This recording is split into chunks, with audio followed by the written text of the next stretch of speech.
우리나라에서 신을 부를 때 하느님 이렇게 하는데, 이것은 하늘에 계신 님, 그래서 하느님이라고 부른다고 합니다.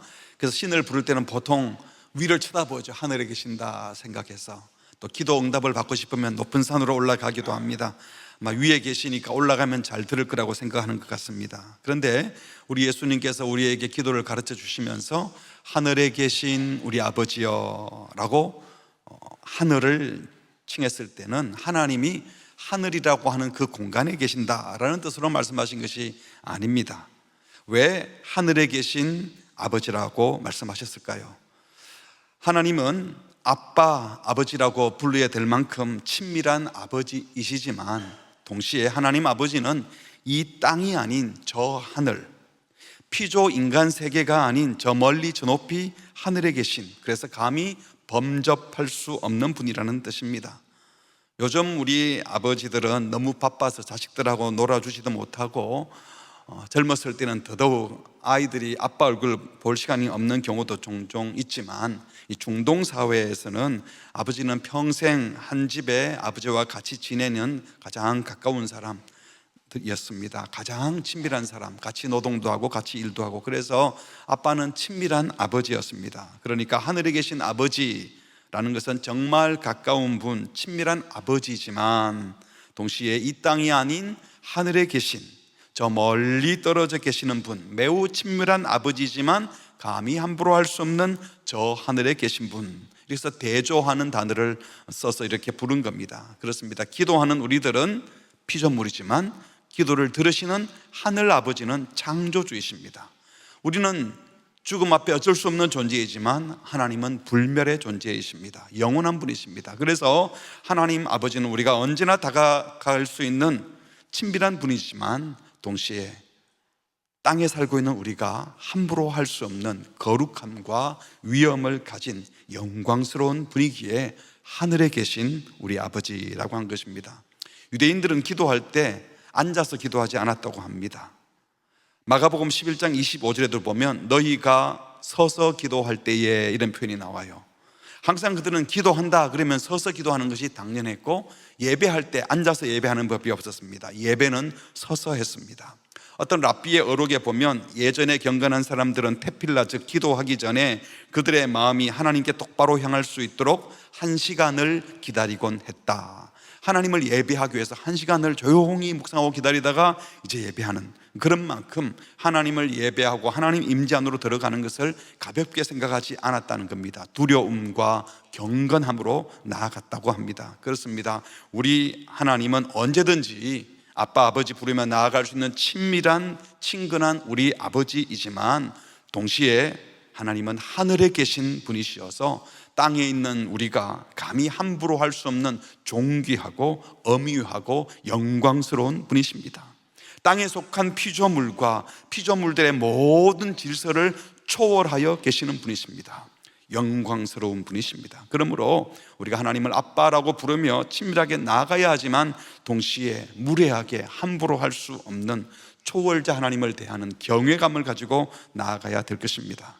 오늘 그래서 하늘에 계신 아버지는 어떤 분이신지 몇 가지로 정리해 보려고 합니다. 먼저는 하나님 아버지는 인간이 살고 있는 시간과 공간에 제한받는 분이 아니라 이 시공을 초월하시고 피조세계의 모든 질서를 초월하여 계신 분이십니다. 그래서 그 무엇에도 제한받지 않으신 분, 절대 권위를 가지신 분, 만물의 주권자, 통치자이십니다. 우리가 아는 것처럼 창세기 보면 하나님은 첫째 날 빛을 만드시고, 둘째 날 하늘을 만드시고, 넷째 날 해, 달, 별을 만드셨습니다. 그래서 연, 월, 일시, 시간을 운행하기 시작하셨습니다. 그러니까 하나님은 시간을 만드신 분이십니다. 공간도 하나님이 만드신 겁니다. 그리고 시간과 공간 안에 있는 모든 것들을 채워 넣으신 분, 창조하신 분이 바로 하나님이십니다. 우리 신자의 신앙의 출발은 하나님이 시간과 공간도 만드시고 그 안에 있는 모든 것을 창조하신 분이라고 믿는 창조신앙이 신앙의 출발인 줄 믿습니다. 그러니까 당신이 만드신 시간과 공간에 자기가 갇혀 있을 수 없는 거죠. 우리는 시간과 공간에서 어찌할 수 없는 일들이 있어요. 시간 때문에, 공간 때문에. 그러나 하나님은 그것에 매이 있지 않습니다. 모든 자연 질서를 초월하신 분입니다. 구약 시대에는 하나님의 임재의 상징으로 언약궤가 있는 지성소에 하나님이 임재한다 생각했고, 지성소가 있는 성막을 만들고 성막과 함께 이스라엘 백성들이 움직였어요. 하나님이 그곳에 계시다. 나중에는 이제 정착해서 살면서 다윗이 준비해둔 재료로 솔로몬이 성전을 짓고 또 성전에 하나님의 임재가 있다고 생각을 했습니다. 그래서 솔로몬이 다윗이 준비한 재료로 성전을 웅장하게 짓고 난 다음에 이렇게 기도를 했어요. 역대하 6장 18절 같이 읽어보겠습니다. 하나님이 참으로 사람과 함께 땅에 거하시리이까 하늘과 하늘들의 하늘이라도 주를 용납하지 못하겠거든 하물며 내가 건축한 이 전이오리이까. 하늘을 창조하신 하나님이 그 하늘의 하늘이라도 머물기에 부족한데 감히 우리 인간이 손으로 지은 그 건물 안에 하나님이 갇혀 계실 리가 없다는 겁니다. 하나님은 천지에 충만하신 공간에 갇혀 계시지 않는 크신 하나님이라고 고백한 겁니다. 뿐만 아니라 하나님은 공간뿐 아니라 시간의 세계 안에 갇혀 계시지도 않습니다. 분명 우리 하나님은 시간과 역사에 관여하시고 또 역사 속에서 일을 하셔요. 하지만 역사 속에서 일하신다고 역사 안에 갇혀서 지나간 과거는 어쩔 수 없어, 지금은 시간이 촉박해서 나도 어떻게 할 수 없다, 이런 말씀을 하실 분이 아니라는 겁니다. 시간을 창조하신 하나님은 얼마든지 시간을 초월하여 일할 수 있는 분인 줄 믿습니다. 그래서 하나님은 예전에는 거기 계셨고 지금은 어디에 계시고 앞으로는 어디에 계실 것이고 옛날에는 뭘 했는데 지금은 뭘 한다, 이런 식의 묘사는 있을 수 없어요. 하나님의 시간 안에는 모든 것이 현재이고 모든 것이 영원인 것입니다. 그래서 마태복음 22장 32절에 나는 아브라함의 하나님이었고 이삭의 하나님이었고 야곱의 하나님이었다 이렇게 말하지 않고 나는 아브라함의 하나님이요 이삭의 하나님이요 야곱의 하나님이다, 과거의 인물들을 얘기하면서 현재형으로 얘기해요. 이거 못 읽어봤느냐? 같이 읽을까요? 하나님은 시작. 하나님은 죽은 자의 하나님이 아니요 살아있는 자의 하나님이시니라. 하나님은 항상 아브라함의 하나님이시고 야곱의 하나님이시고 저와 여러분의 하나님이신 줄 믿으시기 바랍니다. 우리는 과거 일 때문에 현재의 영향을 받고 앞으로 벌어질 일을 몰라서 가슴 두근거리는 마음으로 걱정하고 또 꿈을 꾸기도 합니다. 하지만 하나님은 과거든 현재든 미래든 모든 것을 하나님 손 안에서 시간과 상관없이 새롭게 할 수 있는 분인 줄 믿으시기 바랍니다. 하늘에 계신 아버지를 믿는다고 하면서 과거에 그랬기 때문에 지금까지 한 번도 그랬던 적이 없기 때문에 내 경험상 이럴 수밖에 없고 저럴 수밖에 없어, 이렇게 말하는 것은 신자의 자세가 아닙니다. 하나님의 창조 질서 속에서 인간들이 과학적 원리를 찾아내고 이론을 찾아낼 수는 있어요. 하나님이 만든 세계 안에 있는 법칙들을 찾아내는 게 과학적인 원리 이론들이잖아요. 그런데 우리들이 발견한 그 원리와 이론 안에 하나님을 집어넣고 과학적으로 이러니까 하나님도 이렇게 하셔야 돼요, 이론적으로 이러니까 하나님도 이렇게 하셔야 돼요 라고 우리가 하나님께 요구할 수 없는 겁니다. 하나님은 피조세계의 어떤 이론이나 질서로 제한받는 분이 아닙니다. 그렇게 제한하는 것은 불신앙입니다. 하나님이 하시려고 하면 무엇이든지 하실 수 있습니다. 그렇다고 신앙인은 자연법칙 무시하고 이성적이고 합리적인 생각을 무시하라는 뜻이 아니에요. 무리로 걸으면 물에 빠집니다. 강에서 뛰어내리면 죽어요. 아무데나. 그렇게 하면 안 됩니다. 하나님이 자연법칙에 매이지 않는다고 말씀하신 것이지 우리가 그런 질서를 무시해도 된다고 하신 것이 아니라는 겁니다. 하나님은 모든 자연법칙과 삶과 원리들을 소위 우리가 이건 상식이야 하는 그 이치들을 만드셨고 주관하시는 분입니다. 이런 것을 만드신 분께서 시도 때도 없이 아무 때나 그 질서를 무시하고 매 순간 기적을 일으킨다, 그러면 스스로 만든 질서를 무시하는 것이고 내가 만든 질서에 결함이 있다는 말밖에 안 되잖아요. 주님이 필요하시면 그 법칙을 초월한 일도 하시지만 주님은 늘 그 원리 안에서 일을 하셔요. 하지만 그럼에도 불구하고 우리 하나님은 결코 그 상식적인 원리와 과학 이론, 역사적 경험에 결코 매여 있을 수 없는 분이십니다. 우리가 기도하며 아버지라 부르는 하늘 아버지는 바로 이 땅의 역사와 이 땅의 경험과 이 땅의 이치나 논리의 메인 분이 아니라 그 모든 것을 초월하신 분이심을 믿으시기 바랍니다. 그러므로 우리 하늘에 계신 우리 아버지여 라고 기도하는 사람들은 상식적이어야 됩니다. 상식 이하가 되면 안 돼요. 창조주 하나님께서 시간과 공간과 그 안에 모든 것을 만드시고 지금 자연 법칙을 통하여, 소위 상식을 통하여 운행하고 계세요. 그런데 그런 이치들을 무시하는 것은, 상식 밖의 일을 하는 것은 하나님의 질서를 거부하는 것입니다. 하늘에 계신 아버지를 믿는 자들은 모든 자연 이치와 상식을 잘 이해하고 받아들이는 자들입니다. 신앙이라는 이름으로 상식 이하의 일을 하면 안 됩니다. 하나님이 주신 자연법, 도덕법 무시해서는 안 됩니다. 안전을 위해서 만든 건축법, 사람들이 안전을 위해서 만든 교통 질서도 잘 지키셔야 합니다. 그렇다고 해서 그리스도인들이 그 정도 법 지키는, 그 정도 상식선에 머물러서도 안 됩니다. 우리는 상식을 믿는 자들이 아니라 그냥 상식선에서 살아가는 자들이죠. 그리고 그것을 창조하신 하나님을 믿는 자들입니다.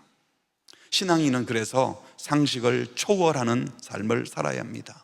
하늘에 계신 하나님을 아버지로 믿는 자들은 하나님께서 자연 만물의 이치를 만드신 분인 줄을 알기 때문에 그 이치를 따르긴 하지만 우리 하나님을 그 자연의 이치나 과학, 상식, 인간의 논리 속에 집어넣어 하나님을 제한하지 않습니다. 여러분의 제한된 경험과 생각으로 하나님을 제한하지 마시기 바랍니다. 하나님이 무슨 일을 하실지, 지금 상황은 이렇고 조건은 이렇고 시간적으로는 이렇지만 하나님께서 또 이런 일들을 통하여 결국은 어떤 일을 하실지 기대하시기를 주의 이름으로 축복합니다.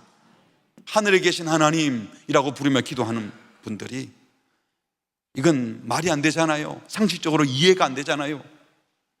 하나님도 그 이상은 일하지 못할 것처럼 생각하지 마시기 바랍니다. 내 짧은 경험과 지식으로 하나님을 제한하지 마시고 하나님이 또 어떤 일을 하실지 기대하는 열린 세계를 바라볼 수 있는 믿음의 사람이 되시기를 주의 이름으로 축복합니다. 두 번째로, 하늘에 계시는 아버지. 이것은 하늘이라는 공간 안에만 계신 분이 아니라 시공을 초월하여 그 다음에는 언제 어디나 계시는 분, 그래서 언제 어디서나 우리를 지켜보고 계시는 분이라는 뜻이기도 합니다. 그래서 우리가 무소부재하신 하나님, 그런 말을 하죠. 안 계신 곳이 없다는 거예요. 저기 계실 때는 여기 일을 못 처리하고 여기 계실 때는 저기 일을 못 처리하는 일이 없어요. 하나님은 두루 존재하시는 하나님, 이것을 하나님의 편재성이라고도 말하죠.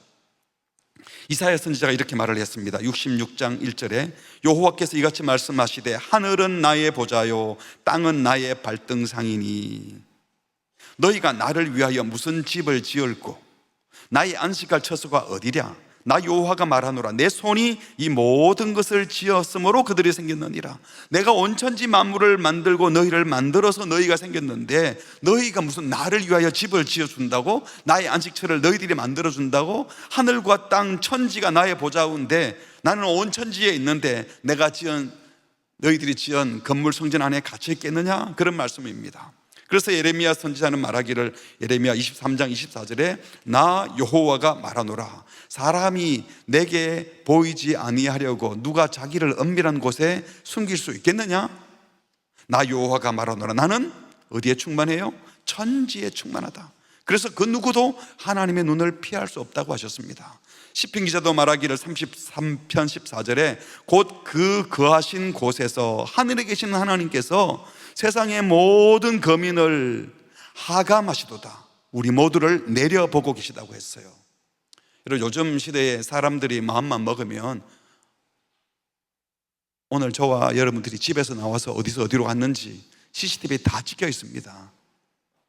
여러분 오늘 교회 오는 동안에도 수십 개의 카메라에 여러분이 다 앞모습 뒷모습이 찍혀 있었어요.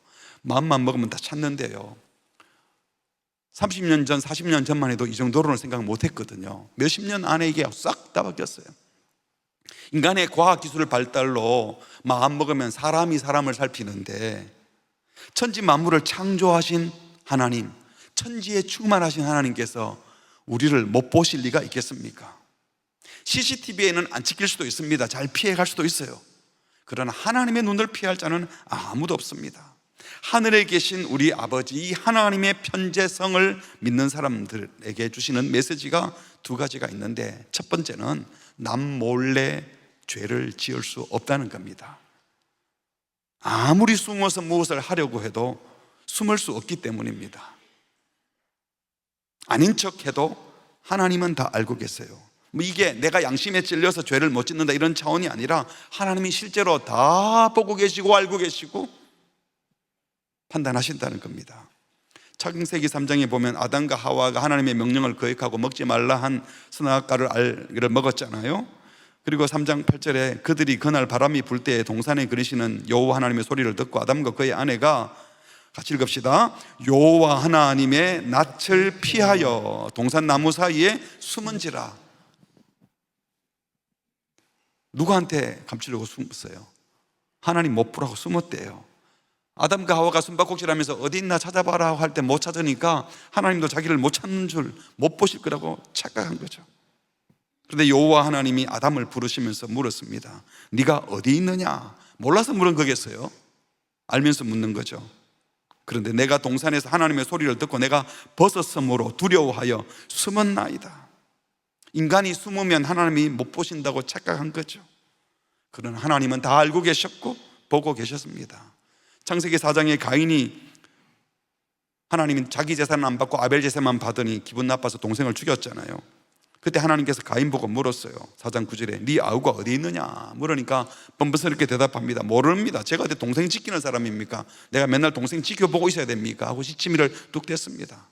몰래 죽였으니 하나님도 모른다고 생각했지만 하나님은 다 알고 보고 계셨습니다. 거짓말하고 가슴 두근거리는 것도 다 보고 계시는 거예요. 여호수아가 여리고성을 함락시킬 때 하나님께서 전리품 다 여호와께 구별하여 드리라, 함부로 취하면 죽을 거다라고 말을 했는데 여호수아 7장에 보면 아간이 남몰래 전리품들을 감추었어요. 아무도 모를 줄 알았어요. 그런데 전쟁에서 패했습니다. 아이성에서 패하고 난 다음 그 패전의 원인은 바로 아간이 도둑질을 했기 때문이라고 밝혀내시고 숨은 죄를 찾아서 그를 벌하셨습니다. 초대의 교회도 그런 일이 있었지 않습니까? 사도행전 5장에 보면 오순절 성령 강림 이후에 성령 충만한 성도들로 인해 사랑하는 공동체가 되었어요. 그래서 모두가 자기 재산을 내 것이라 생각지 않고 사도들에게 다 팔아서 내놓았습니다. 그래서 필요에 따라 나누어서 아무도 부족함이 없는 그런 일시적인 천국 같은 공동체가 이루어졌어요. 아나니아와 삽비라 부부는요, 자신들도 이렇게 자기 재산을 다 내어놓는 헌신하는 무리에 끼어서 인정받고 싶었던 겁니다. 그래서 재산을 팔아가지고 일부는 감추어두고 일부만 들고 사도 베드로 앞에 딱 섰어요. 나 이거 다 팔았습니다. 먼저 거짓말 한 것도 아닙니다. 이거 전 재산입니다. 이런 말도 안 했어요. 그냥 그 줄에 서 있었어요. 근데 전 재산을 내어놓는 것처럼 서 있었을 뿐이죠. 성령의 감동을 받은 베드로가 물었습니다. 아나니아에게 어찌하여 사탄이 네 마음에 가득하여 네가 성령을 속이고 땅값 얼마를 감추었느냐. 그리고 이렇게 말했습니다. 같이 읽을까요? 4절 후반절 시작. 사람에게 거짓말한 것이 아니라 하나님께 거짓말한 것이다. 적석에서 조금 알았습니다. 사람은 속일 수 있을지 몰라도 하나님은 결코 속일 수 없다는 것을 보여주셨습니다. 나 혼자 나쁜 생각을 한 것도 우리 주님은 다 알고 있습니다.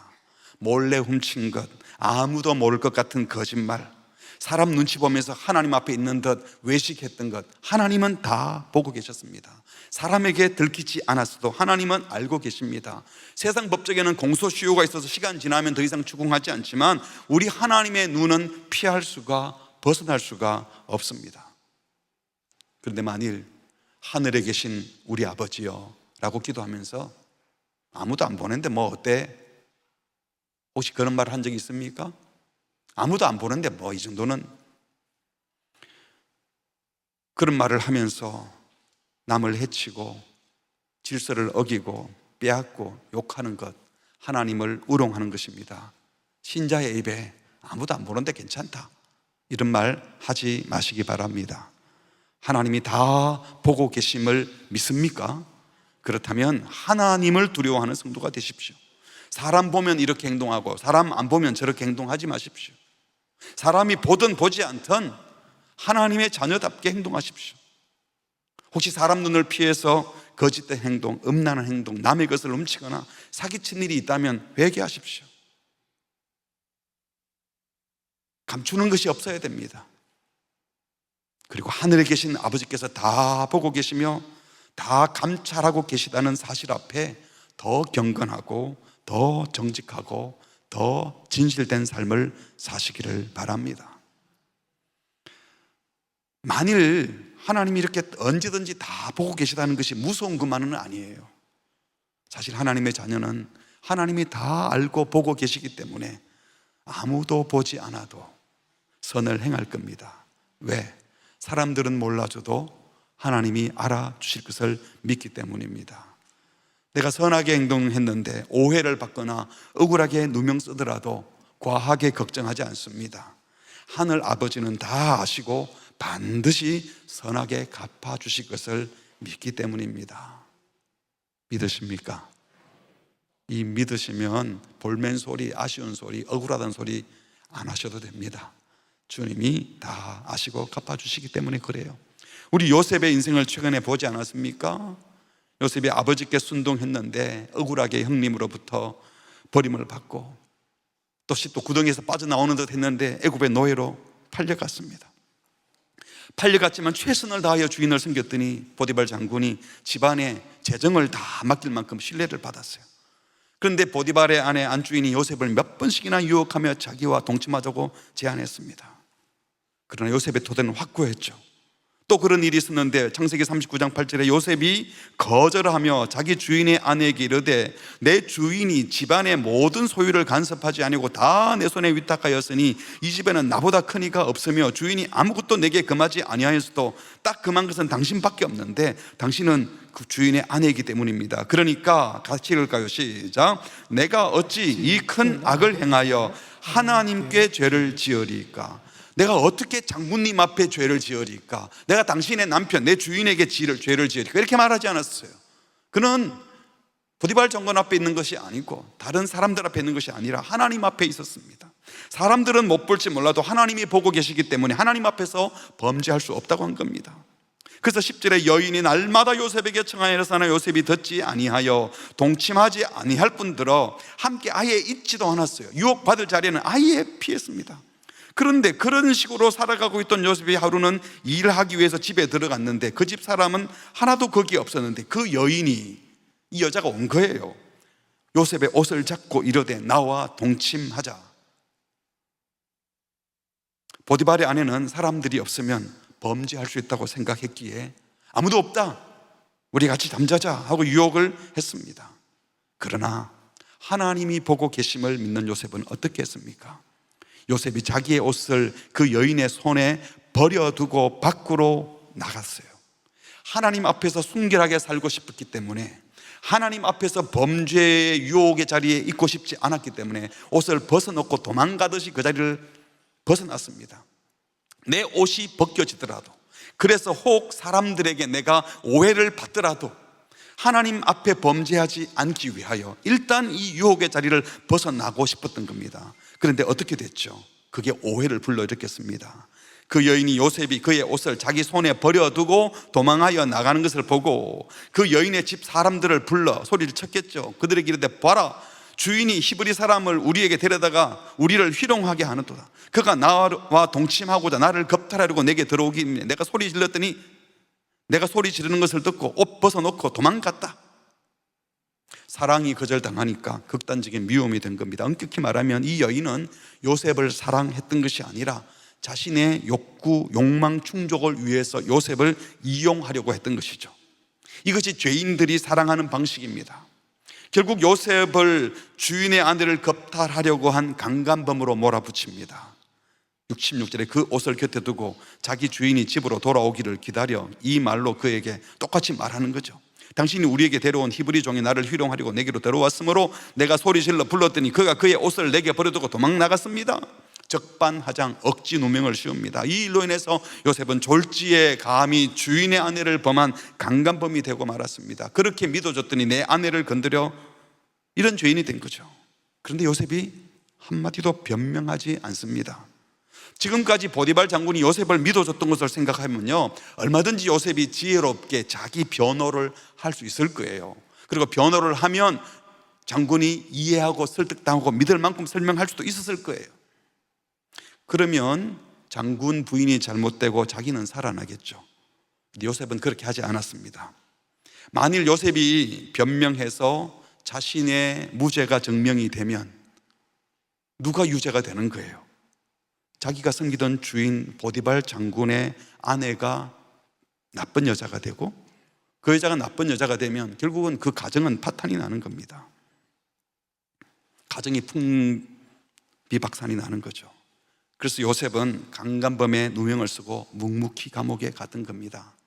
성경의 기록에는 없지만 이 앞뒤 정황을 보아서 어쩌면 보디발 장군도 자기의 아내가 평소에 품행이 단정치 못한 것, 그리고 자기와 애정 관계에 문제가 있었던 것, 누구보다도 더 잘 알았을 겁니다. 그리고 요셉이 자진해서 누명을 쓰고 있는 것까지도 알았을지 모릅니다. 그렇지만 보디발 장군으로는 선택의 여지가 없는 거죠. 요셉이 옳았다고 말해도 그게 어디 평소처럼 살 수 있겠습니까? 요셉을 감옥에 넣는 것이 오히려 최선이다 생각하고 미안한 마음으로 넣었을지도 몰랍니다. 어쨌든 요셉은 참으로 억울한 누명을 썼지만 그는 끝까지 하나님 앞에서 묵묵히 진실된 걸음을 걸었습니다. 요셉의 인생을 보면 몇 번이나 유혹을 받는 것은 물론 억울한 일도 수차례 당했습니다. 그는 하나님 앞에서 그러나 결코 부정한 행동을 하지 않았습니다. 그는 하나님 앞에서 범죄할 수 없다, 하나님이 보고 계시는데 하나님 앞에서의 신앙 때문에 믿음을 지켜왔던 것입니다. 그의 거룩한 삶, 정직한 삶, 순결한 삶이 당장에는 억울하게 보였지만 결국 그 과정이 요셉으로 하여금 애굽의 총리가 되게 했고 애굽의 역사를 새롭게 쓰게 했고 이스라엘 민족을 구원하는 역사에 쓰임받게 된 것입니다. 창세기 50장 20절에 보면 형님들 앞에 마지막으로 아버지 돌아가시면서 한 얘기가 나오지 않습니까? 당신들은 나를 해하려 하였으나 하나님은 그것을 선으로 바꾸사 오늘과 같이 많은 백성의 생명을 구원하게 하시려 하셨다. 하나님이 위로하고 갚아주신 것입니다. 시편에서 다윗은 139편 8절 이하입니다. 우리가 하늘에 올라가도 하나님이 거기 계시고 바다 저 끝에 가도 하나님은 거기 계시고 보시고 우리를 인도하실 것이라고 노래했습니다. 하늘에 계신 아버지, 즉 언제 어디서나 다 보고 듣고 계시는 하나님을 신뢰하는 자는 사람들이 알아주지 않는다고 화가 나지 않습니다. 사람들이 몰라준다고 많이 섭섭해하지 않습니다. 당장에 한두 번 그런 생각이 들 수 있을지는 모르지만 거기에 매이지 않습니다. 이 세상 사람 날 몰라줘도, 이 세상 사람 날 몰라줘도, 이 세상 사람 날 몰라줘도 뒤돌아서지 않겠네. 왜냐하면 하나님이 알아주실 것이기 때문입니다. 제가 한동안에는 글을 쓰면서, 칼럼을 쓰면서 지금 몰라줘도 역사가 알아주는 사람이 되면 된다, 이런 생각을 하며 글을 썼던 적이 있었는데 어느 순간 역사에 흔적을 남기지 않는 사람이 되는 것이 더 낫겠다. 역사에 흔적을 남기겠다는 것은 뭔가 이름을 내겠다는 거잖아요. 역사에 이름 안 나면 어때요? 하나님이 알아주시면 되는 겁니다. 왜 그걸 꼭 남겨야 됩니까? 누가 알아줘야 되기 때문에. 물론 신앙의 후배들에게 신앙의 유산을 물려주기 위해서 기록을 남길 필요는 있겠지만 나의 명예를 위해서 뭔가 기록을 꼭 남겨야 되겠다, 이런 생각 안 해도 되는 것입니다. 오른손이 하는 것을 왼손이 모르게 하라, 그렇게 할 수 있는 거죠. 나조차도 몰라, 내가 선을 행하고 나서도. 그런데 그걸 누가 하신다고요? 하나님이 아시는 겁니다. 하나님께서는 자기 백성의 수고와 헌신을 결코 외면하지 않으십니다. 당장에 안 알아주는 것 같아도 우리 하나님은 너무 좋은 분이셨어요. 천국 가서만 알아주는 게 아니고 때로는 한참 있다가 그 일을 통하여 요셉처럼 영광스럽게 사용해 주시기도 하는 겁니다. 세상 사람들은 그런 말 많이 하잖아요. 그런다고 누가 알아주냐, 네 혼자 그래봤자 아무 소용없어, 네 혼자 정직하다고 뭐 세상이 바뀌겠어, 혼자 정의로운 척 너무 하지 말고 대충 살자. 우리의 정직함과 신실함과 정의로움이 아무 가치가 없는 듯이 말합니다.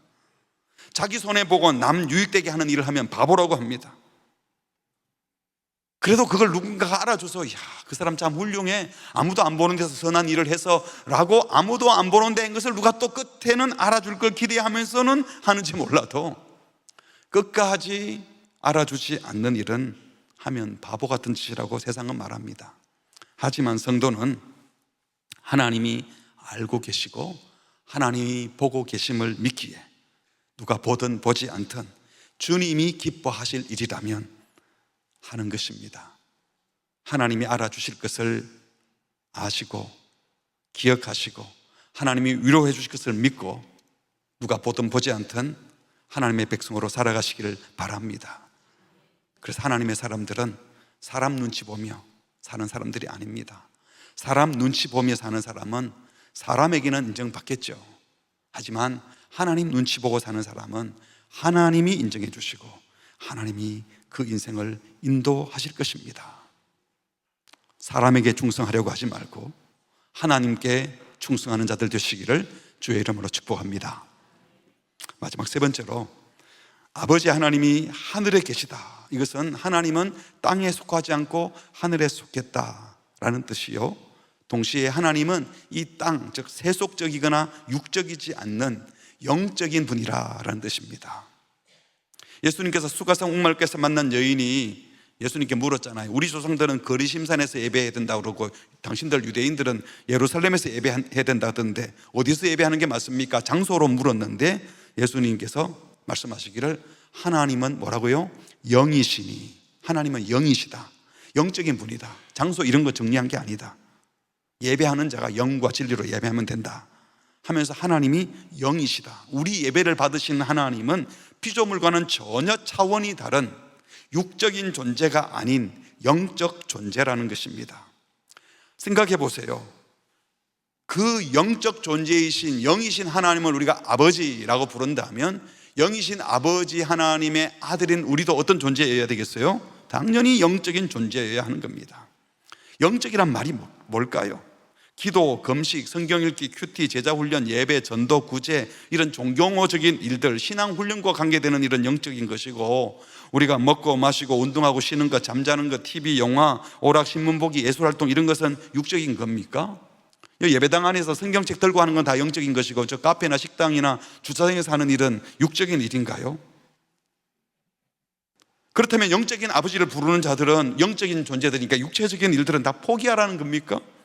하나님께서 저와 여러분을 부르실 때 물론 밥 잘 먹고 잠 잘 자고 몸 건강히 평안히 살다가 시간 되면 천국에 오거라 이러고 우리를 보낸 건 아닙니다. 인간은 육만 가진 짐승이 아니기 때문입니다. 사람은 육신과 함께 영혼을 가진, 영육을 함께 가진 영적인 존재입니다. 그래서 영적인 삶을 살아야 돼요. 뭐가 영적인 걸까요? 종교적인 것은 영적인 것이고, 친구 만나고 명절에 어른들 찾아뵙고 학생들이 공부하고 직장인이 돈 버는 일, 경제활동은 다 육적인 겁니까? 그러면 육체적인 일 안 하고 영적인 일만 하기 위해서 소위 직장도 포기하고 예배당에 와서 기도만 하고 예배만 드려야 됩니까? 오해입니다. 하늘에 계신 아버지, 즉 영적인 아버지의 자녀들은 분명히 영적이어야 합니다. 소위 신령한 삶, 영성 깊은 삶을 살아야 되는데, 영성이 깊다, 신령하다, 이것은 육체를 포기하거나 금하는 것이 아니에요. 하나님은 우리 영만 짓지 않으시고 육도 지으셨어요. 진정한 영성은 말씀 있고 기도 생활만 하는 것이 아닙니다. 영성 깊은 삶은 다른 말로 하면 영적 존재인 하늘 아버지를 닮은 존재로 살아가는 겁니다. 무슨 일을 하든지 우리를 창조하신 우리 하나님 아버지를 본받아 사는 것, 이것이 영성 깊은 삶이에요. 하나님께서 우리 인생을 만드실 때 하나님의 형상으로 지으셨습니다. 그래서 하나님의 형상으로 지음받은 우리 인간이 가장 인간다워지는 것이 바로 우리 인격과 삶 속에 하나님의 마음, 하나님의 생각, 하나님의 모습을 품고 속에서 그 하나님의 모습을 뿜어내는 겁니다. 그러니까 가장 인간적인 것이, 가장 영적인 것이 될 수 있다는 거예요. 왜? 우리가 하나님의 형상대로 지음받은 존재이기 때문에. 그래서 우리가 하나님과 관계된 것을 뿜어낸다면 그 사람이 바로 영적인 존재예요. 그래서 영성 깊은 사람, 신령한 사람이라는 것은요, 교회 생활만이 아니라 일상생활 속에서 물질적이거나 또 세속적 욕망에 휩쓸려 가지 않고 그 인격과 삶, 말과 행동에서 하나님의 속성이 배어져 나오게 하는 겁니다. 하나님의 속성이 뭐예요? 사랑과 정의, 자비와 긍휼, 거룩함과 영광스러움, 이것들이 우리의 일상의 삶에서 배어져 나오는 자들이 바로 영성 깊은 자들이에요. 우리는 밥만 먹고 사는 육적인 존재가 아니라 하나님의 진리의 말씀을 먹고 사는 영적 존재들입니다.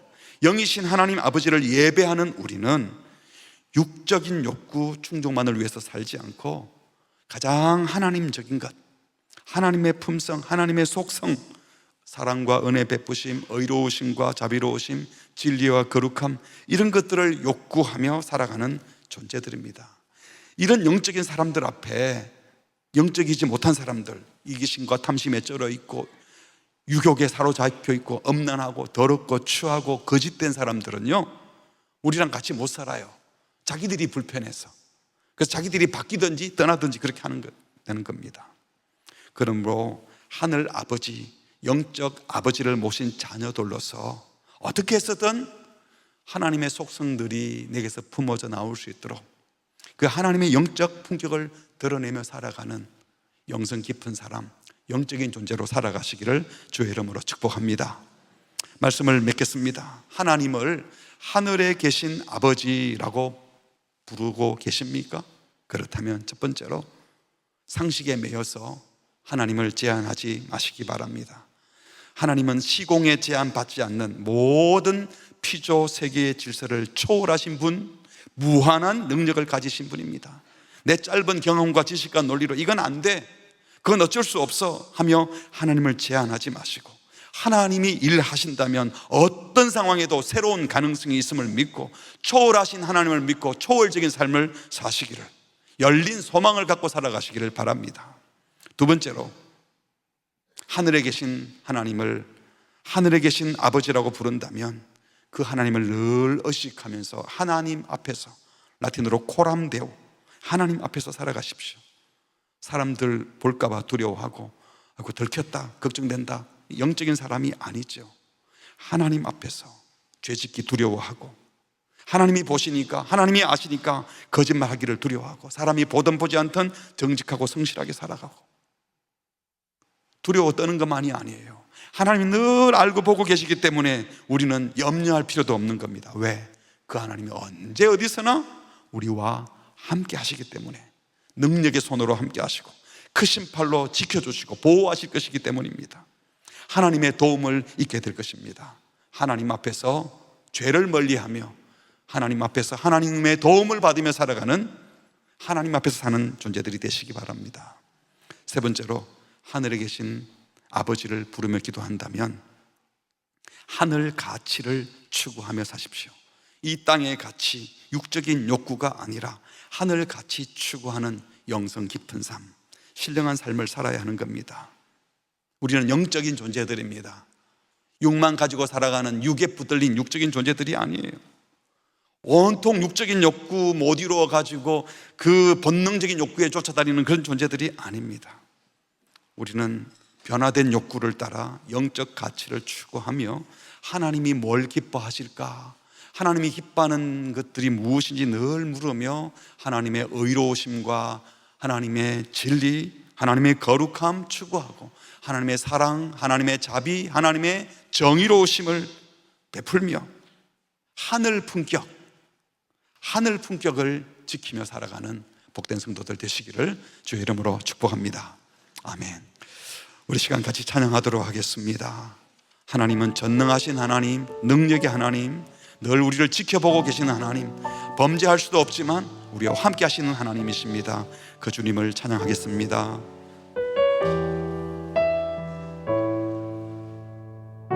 주의 손 날 붙드시네, 영원한 피난처 되시네, 깊어진 한숨 속에도 변함없이 우리를 일으키시네. 다시 한번 할까요? 주의 손 날 붙드시네. 주의 손 날 붙드시네. 영원한 피난처 되시네. 깊어진 한숨 속에도 변함없이 우리를 일으키시네. 주네 아버지, 주네 아버지, 그 신발로 날 덮으시네. 주는 내 큰 능력, 변함없이 우리를 일으키시네. 주의 손 날 붙드시네. 날 붙드시네. 영원한 피난처 되시네. 깊어진 한숨 속에도 변함없이 우리를 일으키시네. 주네 아버지, 주네 아버지, 그 신발로 날 덮으시네. 주는 내 큰 능력, 변함없이 우리를 일으키시네. 주네 아버지, 주네 아버지, 그 신발로 날 덮으시네. 주는 내 큰 능력, 변함없이 우리를 일으키시네. 내가 믿고 또 의지하는 내 모든 형편 아시는 주님, 늘 보해 주실 것을 나는 확실히야. 내가 믿고 또 의지함은 내 모든 형편 아시는 주님, 늘 보해 주실 것을 나는 확실히 아네. 주네 아버지, 주네 아버지, 그 신발로 날 덮으시네. 주는 내 큰 능력, 변함없이 우리를 일으키시네. 우리 같이 기도하겠습니다. 하나님은 초월하신 분이십니다. 하늘에 계신 하나님은 모든 것을 살피고 보고 계시고 함께 하시는 하나님이십니다. 초월하신 하나님이 우리 아버지이기 때문에 우리는 영적 존재들입니다. 그런데 우리가 마치 하나님의 능력에 한계가 있는 것처럼, 이 세상 질서에 매인 것처럼 더 이상 안 돼, 이건 안 돼, 어쩔 수 없어, 하나님도 어쩔 수 없을 거야 라고 하나님을 제안한 적이 없습니까? 마치 하나님이 보지 않는 것처럼 숨어서 죄를 지은 것은 없습니까? 하나님이 다 알아주시는데 억울해하고 섭섭해서 하나님께 원망한 적은 없습니까? 영적인 존재인데 육적인 가치만 따라 살고, 이 땅의 것 잘 되면 복 받았고 이 땅의 것 못 되면 저주받은 것처럼 하늘 품격 잊어버리고 육적인 것만 갖고 살지는 않았습니까? 하늘에 계신 하나님은 초월하신 하나님, 모든 것을 아시고 보시는 하나님, 영적인 존재라는 사실을 기억하면서 하나님, 하늘 아버지의 자녀로 살게 하여 주시옵소서. 초월적인 삶을 살게 하여 주시옵소서. 하나님 바라보며 살게 하여 주시옵소서. 우리 합심해서 같이 기도하시겠습니다. 하나님 아버지, 하늘에 계신 하나님 아버지를 믿습니다. 하나님을 제한하지 않아 하나님 앞에서 초월하신 하나님을 믿습니다. 능력의 하나님을 믿습니다. 늘 보고 계시며 우리와 함께 하시는 하나님을 신뢰합니다. 하늘과 지를 지금 영생케 넘치는 삶을 살게 해주시고 하늘에 계신 아버지를 부르며 살게 하여 주시옵소서. 주님 우리 속에 임하여 주시고 우리에게 말씀하여 주시옵소서. 주님 그렇게 살 수 있도록 도와주시옵소서. 주님 그렇게 일하여 주시고 주의 응을 얻어주시고 주님 마음을 보고 나갈 수 있도록 주님 도와주시옵소서. 우리에게 이렇게 해주시고 아버지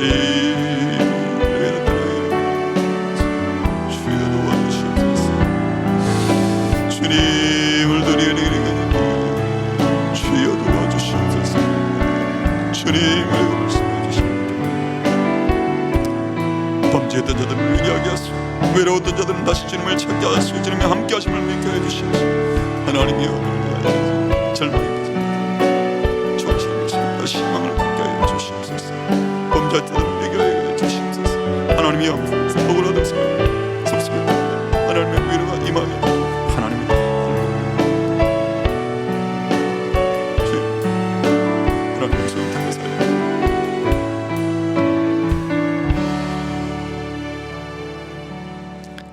하나님 아버지, 오늘 다시 하늘에 계신 하나님 아버지가 어떤 분인지 말씀해 주셔서 감사합니다. 절망 가운데 있다면 내가 다 할 수 있다 라고 말씀하시는 초월하신 하나님의 음성을 듣게 하여 주시옵소서. 남몰래 범죄한 자들이 있다면 내가 다 알고 보고 있다는 음성을 듣고 회개하게 하여 주시옵고, 억울하고 답답하고 힘들다고 여기는 자들이 있다면 주님이 다 알고 갚아주시는 것을 믿고 힘을 얻게 하여 주시옵소서. 우리의 존재가 하늘같이 추구하며 살아갈 하늘 품격 가진 자인데 육적인 것에 매여 육적인 것만 생각하며 옹졸하게 살았던 저희들을 불쌍히 여기시고 다시 품격 있는 하늘 백성으로 살게 하여 주시옵소서. 예수님의 이름으로 기도합니다. 아멘.